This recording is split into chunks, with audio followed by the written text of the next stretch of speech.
We first met Iman Rappetti's literary insights after she released her debut book, a self-titled memoir, Becoming Iman.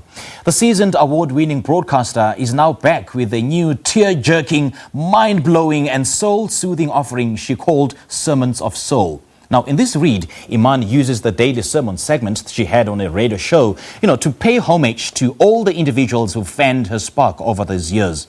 To take us through this personal journal, we are joined by on Skype by the author herself, Iman Rappetti. Iman, a very good morning to you. Thanks for joining us. Welcome. Good morning, Simpiwe. Good morning to all of your viewers. It's good to have you on Morning Live this morning, Iman. Now, there's a beautiful story behind the title and the significance of that baobab tree on the cover. Take us through that. Isn't it just a wonderful, beautiful and inspirational symbol of strength for us in South Africa, and we get to see it. I was sharing that, the first time it kind of really struck me just how magnificent it was. It's on a trip to Polokwane for the infamous NEC of the ANC in 2007, where they were electing their new leadership. And it was such a fraught time in our country. And I remember lying on the back of our car looking through the window, and there were these beautiful sort of branches peering into the window over me.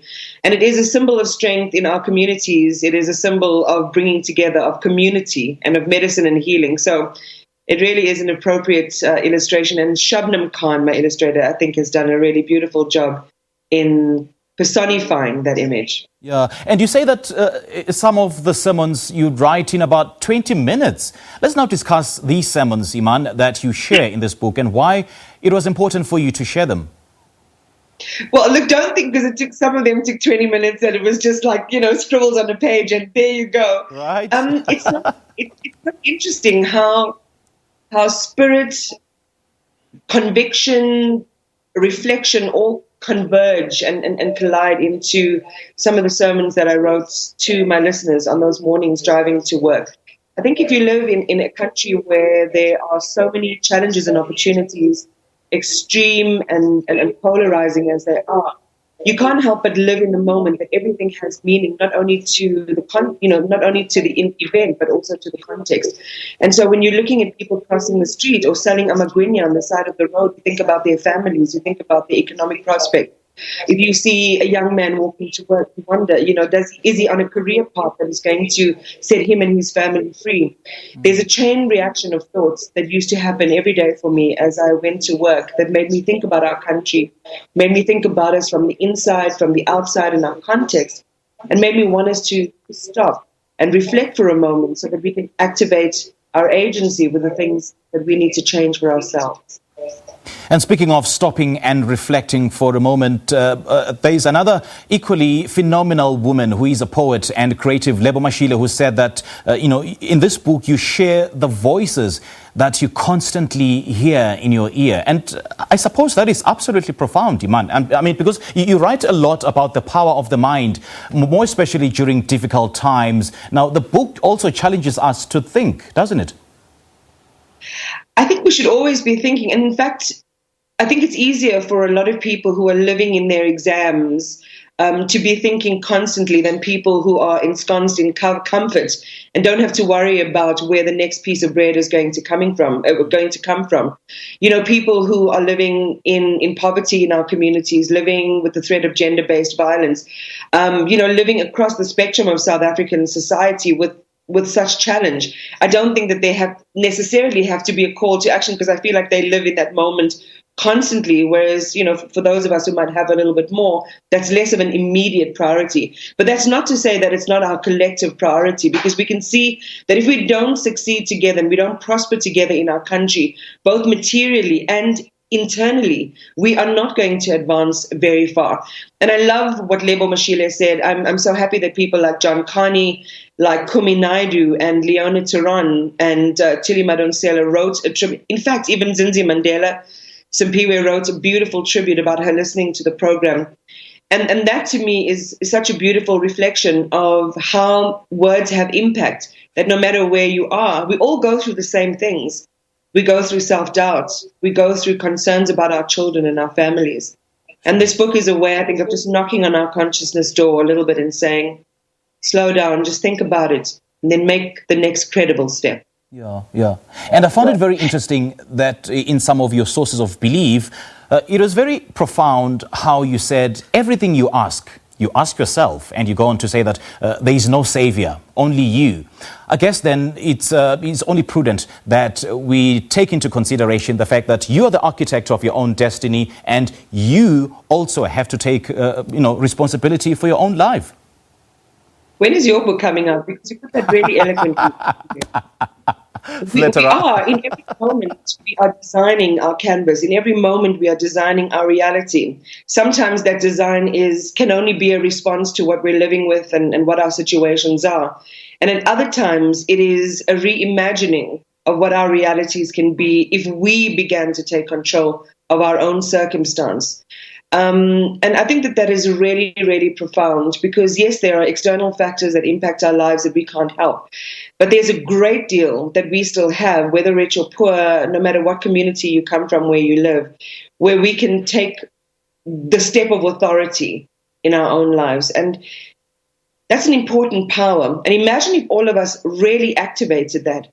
What a difference this place how different this place would be. And for me, it goes directly even into the political choices that we make, the way that we choose to support or not to support.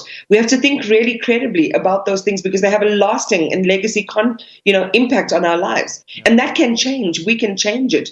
But we need to really just do that work of interrogating our beliefs, interrogating our context, and choosing a different path. And just like most of us, you let go of the cast of 2019. We are nearing the end of 2020. Have you been able to keep your word to leave behind those who took more than their fair share of your energy?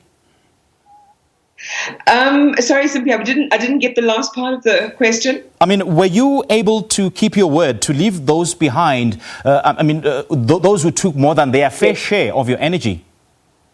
Yeah, I love the way, everyone that is a part of our lives is kind of like, part of the cast of our lives, if you will. And there's some people who should simply not make it back for a sequel, honestly.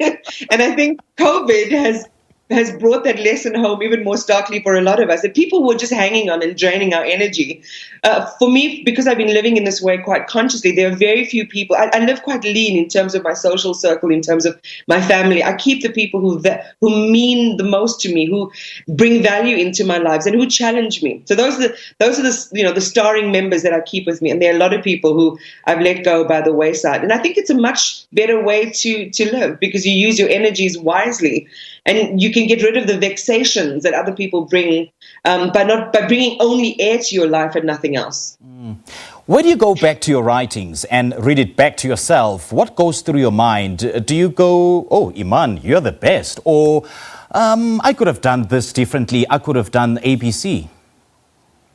I think that pendulum swing between those two emotions, Mpiwe, because sometimes I think, I wish I had more time to go and republish. And of course, we did a lot of bit of makeover work with my publisher just to bring it up to the standard that it needs to be in the written form, because obviously it was written for a radio audience.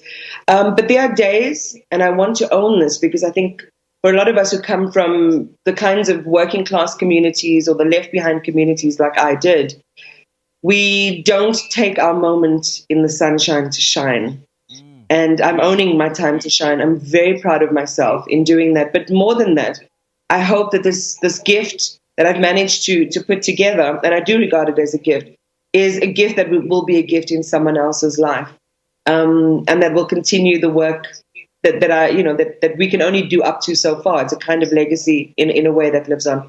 I do feel proud of myself, and I thank my parents, my family, and my communities, Mpiwe, upon whose shoulders I stand. Right. And just before I let you go, Iman, in the chapter where there are stories behind our faces, you talk about ordinary people you come across on a daily basis and the stories that are smeared on their faces. So what story is painted on Iman's face?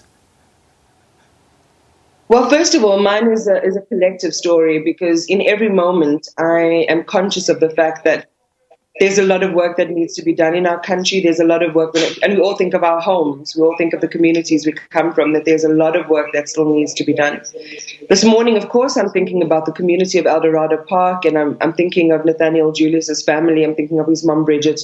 I'm thinking of his dad and, his siblings. I'm thinking of a community like that, which has been promised and promised the change would come.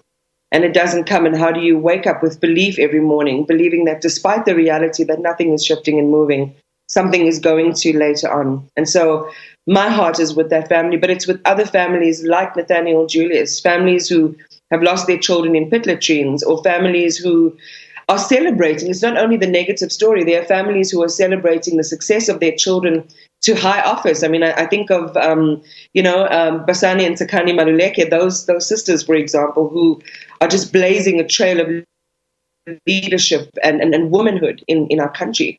So it is a mixed picture. And some days I'm happy and some days I'm not so happy, but we're still here. And there's a lot that we can do to redraw this picture that we are living in. All right, Iman, we have to leave you there, unfortunately. But then thank you so much for your time. And continue shining and be one of South Africa's favorite early birds. We do really appreciate you. Thank you, my darling.